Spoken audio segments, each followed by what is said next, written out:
One day before Fantastic Four hit theaters and as overwhelmingly negative reviews for the film began to come out, director Josh Trank tweeted that he'd made a fantastic version of the film that audiences would probably never see. Immediately following this, Fox hit back, with reports coming out detailing Trank's erratic and abusive behavior on set, as we learned that not only did he lose creative control on the film, but there were massive reshoots too, resulting in a final cut that wasn't his. So let's dive in and find out what went wrong and what could have been Josh Trank's Fantastic Four. Before Disney bought Fox, which brought Fantastic Four back into the MCU fold, Fox held the movie rights to the franchise. However, to retain these rights, Fox was obligated to put a Fantastic Four movie into production by a certain date every few years. That's why the 1994 Fantastic Four film was made on a shoestring budget but never released, in order for the producers at that time to hold on to the rights. And 2015's Fantastic Four was no different. Fox, with its back up against the wall, had no choice but to enter production on another film, which is never a good reason to make a movie. But following the pair of lighthearted films made in the mid-2000s that came out at the same time as Christopher Nolan's gritty reinvention of Batman, Fox looked to reboot the franchise to try and do for Fantastic Four what Nolan did for Batman. And to direct the film, Fox wanted a Christopher Nolan of their own. Josh Trank was the obvious choice, as a few years earlier, Fox plucked the then 26-year-old filmmaker from obscurity, optioning his script and producing his found footage film Chronicle, making him one of the youngest directors to ever open a movie at #1 at the box office. After being hired and given creative control, Trank's first move was to hire newcomer Jeremy Slater to write the script, which Fox reluctantly agreed to. However, Slater knew comic books, which is one of the reasons Trank hired him, since he didn't, having only seen a few episodes of the Fantastic Four cartoon from the mid-90s. Avengers had also just come out, and while Slater kept pushing to make something similar in tone and use the film as a template, Trank would push back as he allegedly hated it. According to Slater, he shared his favorite Fantastic Four comics with Trank from his own personal collection, but none of them interested Trank or worked to inspire him. As they were writing the script, Trank was always more interested in the early moments, but once a team got its powers and the film became a standard superhero movie is where Trank would lose interest. And that's because Trank's goal was to make less of a superhero film and create more of a grounded horror sci-fi film set in the real world that delved into the realistic consequences of individuals getting superhuman abilities, exploring the genuine horrors that could accompany such transformations. Basically, he wanted to do the David Cronenberg body horror version of Fantastic Four, as he took inspiration from The Fly and Scanners, which frankly is a great idea, but not exactly the four-quadrant blockbuster with mass appeal that Fox wanted. According to Slater, Trank wouldn't let him talk to the studio without him, with Trank acting as the middleman between Fox and Slater, only delivering certain drafts of the script Slater would write to the studio for feedback and not relaying 95% of the feedback back to Slater. All in all, Slater wrote nearly 18 drafts of the script and 2,000 pages of material, and his version was planned to be a much more faithful adaptation of the comic, even if the overall outline remained the same as the completed movie. For example, in Slater's script, the Baxter Foundation would have been better explained, as Slater envisioned it as a sort of Hogwarts for young geniuses who we'd see zipping around on prototype hoverboards and experimenting with anti-gravity, teleportation, and artificial life forms. It's here where Reed would have befriended a damaged young Latverian scientist named Victor, who would slowly seduce Reed into bending the rules, damaging his friendship with Ben. The team would have traveled to the Negative Zone, renamed to Planet Zero in the finished film, via a portal, not a quantum gate, where they would have met and fought Annihilus, described by Slater as a pissed-off cybernetic T-Rex. Annihilus would then appear to seemingly kill Victor before firing radiation into the portal as the team escapes, giving them their powers. Later, Victor would return from the Negative Zone, having killed Annihilus and reshaping his control rod into a sort of living body armor. In addition to this, Slater had Dr. Doom declaring war against the civilized world, the Mole Man unleashing a 60-foot genetically engineered monster in downtown Manhattan, a commando raid on the Baxter Foundation, a Saving Private Ryan-style finale pitting our heroes against an army of Doombots in war-torn Latveria, and a post-credit teaser featuring Galactus and the Silver Surfer destroying an entire planet. Slater's script also featured the Fantasticar and a cute spherical Herbie robot that would have predated BB-8. It's also worth mentioning that an even earlier version of Slater's script included Galactus as the main villain, with Dr. Doom doing his bidding. The problem was Slater's script would have been massively expensive, plus Slater infused it with lots of humor, heart, and spectacle, while Trank preferred something grounded, gritty, and as realistic as possible, leading Slater to eventually leave the project after 6 months as Fox brought in their own writers. When it came time to cast the picture, Trank and Fox yet again failed to see eye to eye. Trank wanted a black Sue Storm, a black Johnny Storm, and a black Franklin Storm, leading to what Trank described as a lot of controversial conversations behind the scenes with the studio. And while ultimately black actors were cast as Johnny and Franklin Storm, played by Michael B. Jordan and Reg E. Cathy respectively, Trank claims that he received pretty heavy pushback trying to cast a black woman as Sue Storm, with the studio's preferred choice for the role being Kate Mara, following her breakout success with House of Cards. Because I'm somebody who always talks about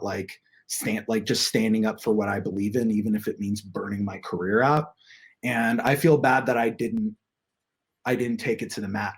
And while Trank clearly regrets that he didn't stand up to the studio on the casting issue, Kate Mara regrets not standing up to him as he allegedly took out his frustration for having to cast her on her. Witnesses on set described his treatment of her as cold and cruel, a sentiment Mara has corroborated, saying she had a terrible time making the movie and working with Trank was the worst experience she's ever had working with a director. For the part of Reed Richards, Trank fought hard to get Miles Teller cast in the film over Fox's objections, but ironically, the relationship between the two eventually turned sour, as Trank allegedly would tell his actors when to blink and when to breathe during takes, trying to make the performances as flat as possible to match the gloomy tone he was looking for. Teller took objection and, combined with his frequent sarcasm and constant questioning of and disregard for Trank's direction, eventually brought him chest to chest with Trank, with the two daring the other to throw the first punch. And that's just the tip of the iceberg in respect to what a troubled production this was. First and foremost, Fox decided to slash the budget right before going to camera, and cut several action set pieces and most of the spectacle-filled finale from the script, with the idea that they'd write and film the rest of it during reshoots, which is an absolutely absurd plan. Then there's the matter of Trank and his dogs being accused of causing as much as $100,000 worth of damage to a house that was rented for him by Fox in Baton Rouge while the film was shooting there. As the landlord attempted to evict him, Trank responded by supposedly defacing photos of the landlord's family, leading to Fox CEO and chairman Jim Giannopoulos having to fly out to personally apologize to the landlord.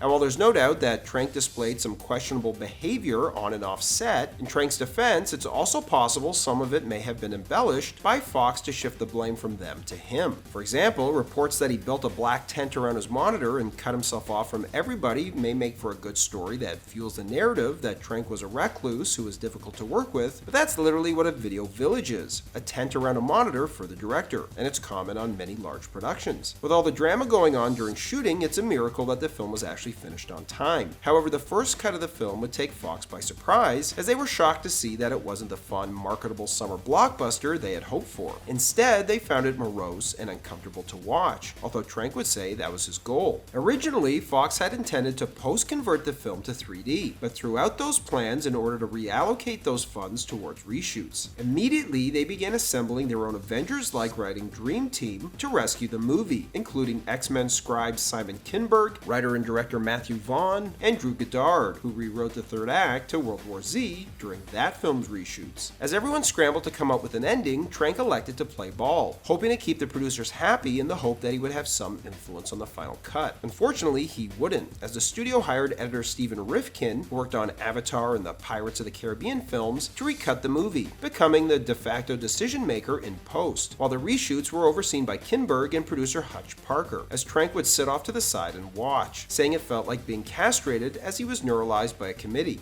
Throwing a massive wrench into the reshoots was the fact that not all of the actors were free to return, leading to a lot of material reshot with doubles. For example, Toby Kebbell, who played Doom, claims he's only in the film 3 times as the masked villain. First, walking down a corridor, second, when he kills a doctor before getting into the Quantum Gate, and third, lying on the bench. As some other guy played the character in all other scenes due to scheduling conflicts, like here where he's rescued from Planet Zero, infuriating Kebbell that the actor who replaced him limped like that, which is something he wouldn't have done. Even Kate Mara had to wear a very noticeable wig for the reshoots, as she had moved on to shooting another film and had to cut her hair short for it. Following reshoots, Trank would re-edit the movie while Fox worked on its own cut, hoping both versions would screen for test audiences in a bake-off, with the possibility that some scenes from his cut may get dropped into the studio cut, but the studio wasn't interested. So how different would Trank's version have been? One of the staples of the Fantastic Four that was noticeably absent from the film was the Fantasticar, apart from a passing reference to it at the beginning.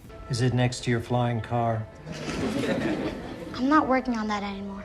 However, originally this was meant to set up Reed's actual flying car, which the team would have used to travel to Planet Zero for the film's final battle. And while this was shot, it was ultimately cut out of the film during extensive reshoots. In trailers, we saw the Thing airdropped into enemy territory, teasing a major set piece that would have highlighted the character's immense power and invincibility, as well as established his affiliation with the military. This would have taken place 1 year after Dr. Allen offers to help Ben find a cure in return for helping the government with their covert operations. What do you want me to do?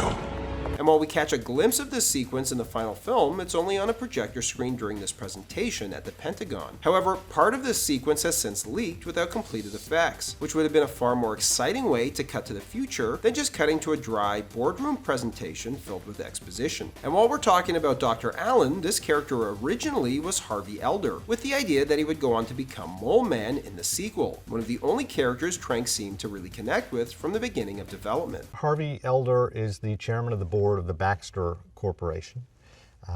And so I'm essentially the fiduciary, the guy in charge of how the money is spent. During reshoots, the character's identity was changed to Dr. Allen, and since he'd no longer need to be saved for the sequel, he'd go on to be murdered by Doom following the villain's return from Planet Zero. In keeping with Trank's approach to ground the film and set it in the real world, he changed Dr. Doom's backstory and name in order to give him a more realistic reason for eventually adopting the Dr. Doom moniker. Victor Domashev, not Victor Von Doom in our story, and I'm sure I'll be sent to jail for telling you that. But the Doom in ours comes from him. You know, I'm a programmer, very antisocial programmer, and on blogging sites I'm Doom. However, in the theatrical cut of the film, he goes by his comic-accurate name, Victor Von Doom, as the studio tried to revert the character back to the original comic book version. And considering the version we saw of Doom in the film was largely one-dimensional, I think it's fair to say we probably also lost scenes establishing Doom's motivations, as well as showing him as a programmer and blogger. There are 2 Dr. Doom scenes worth mentioning that were shot but never made it into the final film. The first showed Victor slowly rising out of the ashes and rubble on Planet Zero after being abandoned, marking his transformation into Dr. Doom, somewhat similar to Sandman's first appearance in Spider-Man 3 when he reassembles himself. And the second featured Reed visiting Doom after rescuing him from Planet Zero, finding his disfigured body strapped to a table as Doom warns him, "Be ready for what's coming." What is coming? The answers. Doom wasn't the only character criminally underdeveloped. Glimpsed in the trailers are additional scenes for both Ben and Johnny. And while in the finished film, Ben adopts his famous catchphrase from his abusive brother, Hey, Clobberin time.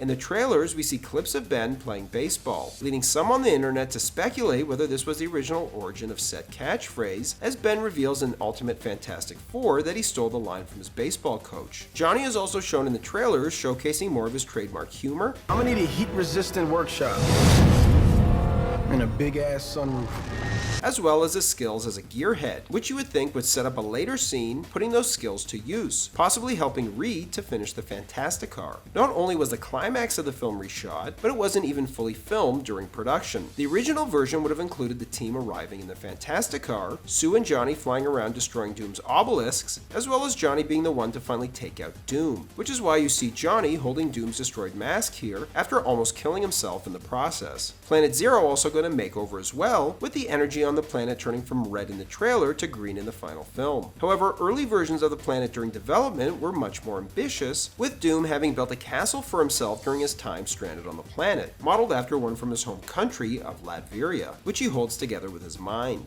Days before the film opened in theaters, Trank sent an email to cast and crew to say he was proud of the film and that he felt it was better than 99% of the comic book movies ever made. One cast member, who will go unnamed, responded with, "I don't think so." To the surprise of absolutely nobody, Fantastic Four would bomb, and its failure would have a ripple effect for better or worse. Not only was a sequel cancelled, but so was Fox's planned cinematic universe that would have seen the Fantastic Four cameo in Deadpool 2 before locking horns with the X-Men. That film would have been Fox's version of Civil War, and it would have opened with Johnny Storm trying to apprehend Molecule Man, who goes Nova and destroys a good chunk of Manhattan, leading to the Superhero Registration Act and and pitting the X-Men and Fantastic Four against each other. The end of the film would have seen the heroes eventually making peace, leading to a post-credits scene teasing a Skrull invasion. It didn't help matters that during the production of Fantastic Four, Trank basically had a second job, as right before he started shooting, he had pitched Kathleen Kennedy on a Boba Fett film that he now had to develop. However, as word of the turmoil from the beleaguered Fantastic Four set got back to Kennedy, it put Trank's solo Boba Fett film in jeopardy, leading him to quit the project as he knew he was about to be fired anyway. Since the release of the Snyder Cut of Justice League, many fans have clamored to see Trank's cut of Fantastic Four. And while the release the Snyder Cut movement was an incredible thing, it's also something that doesn't need to happen for every movie that suffers from studio interference, as sometimes the studio has no choice but to intervene. Trank himself has stated that he has no interest in pushing for the release of his cut of the film. In fact, he's admitted that much of the sequences he had planned had gone unfilmed, making a true director's cut of his original vision practically non-existent. Thanks for watching, everybody, and don't forget to like and subscribe to Bullets and Blockbusters for more great content.